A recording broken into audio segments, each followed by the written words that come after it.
Lifestyle তো আমাদের যে সুন্দর জীবন, ইসলামিক জীবন, এটা তো করতে পারেন। আর কিছু লাগে? আর কিচ্ছু লাগে না। আপনি যে আর্লি ঘুম থেকে উঠেন, এটা কি আমাদের ইসলামের সিস্টেম না? তো সায়েন্স তো এগুলো নিয়ে চিল্লাফাল্লা করতেছে। তো করেন না এগুলো, সহজ তো, সবও পাবেন, স্বাস্থ্য ইমপ্রুভ যাবে, তাই না? প্রতিটা সুন্নাহ ফলো করলে কি অনেক সব না, হিউজ রিওয়ার্ডিং একটা সুন্নাহ জীবন আনতে পারেন। তারপরে ঘুম থেকে উঠা, ব্যায়াম করা, নবীজি হাঁটতেন, নবীজি তার মানে আমাদের মা আয়েশার সাথে দৌড় প্রতিযোগিতা করছে না? আমরা জানি হাদিসটা। এটা কেন আল্লাহ আমাকে দেখিয়েছেন এই সিম্পল হাদিস দিয়ে, যে এক্সারসাইজ মুভমেন্ট করা আমাদের উচিত, খেলাধুলা করা উচিত না? আর্জেন্টিনা খেলা হচ্ছে, দেখা উচিত না? আস্তাগফিরুল্লাহ, বি কেয়ারফুল।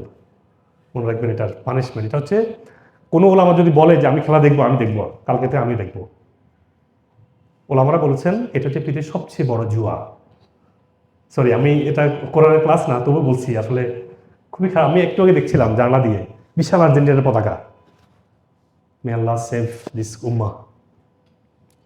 তো আমরা লাইফস্টাইলের ক্ষেত্রে ঘুম থেকে ওঠা, আমাদের এই যে কাজগুলো, এগুলো কিন্তু ইসলামে বলাই আছে। তারপরে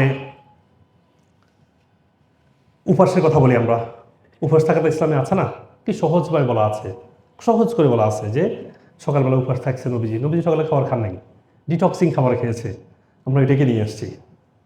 উপবাস থাকবেন, কিন্তু কি দিয়ে উপবাস থাকবেন? নবীজি কি খেতেন? মধু খেতেন, গরম পানি খেতেন, নবীজি কিসমিসের বাদাম পানি খেতেন, হ্যাঁ, কখনো খেজুরও খেতেন। ডায়াবেটিস হলে খেজুরটা খাবেন না, কিসমিসও খাবেন না, ডায়াবেটিস হলে মুড়িও খাবেন না। কিন্তু বিকল্প এখন আল্লাহ তালা অনেক খাবার দিয়ে দিয়েছে, ডিটক্সিং খাবার, ইসুবুলের বসি, তাই না? এখন আছে নবীজি ভিনেগার খেতেন। ভিনেগার, এখন ভিনেগার অনেক অ্যাসিডিটি হয়, একটু বেকিং সোডা দিয়ে খাবেন, তাহলে অ্যাসিডটা চলে যাবে। ভিনেগারের মধ্যে বাকি যে নিউট্রিয়েন্টগুলো আছে, এগুলা বেনিফিটটা পাবেন।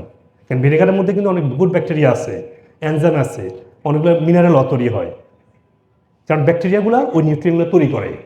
আপনি যদি বেকিং সোডা দিলে অ্যাসিডের যে মানে অ্যাসিডিটি যেটা চলে যাবে, যাদের প্রচণ্ড পেপটিক আলসার আছে বা আলসার আছে তাদের জন্য।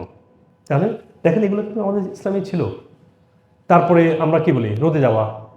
তো রোদ তো আমরা জানি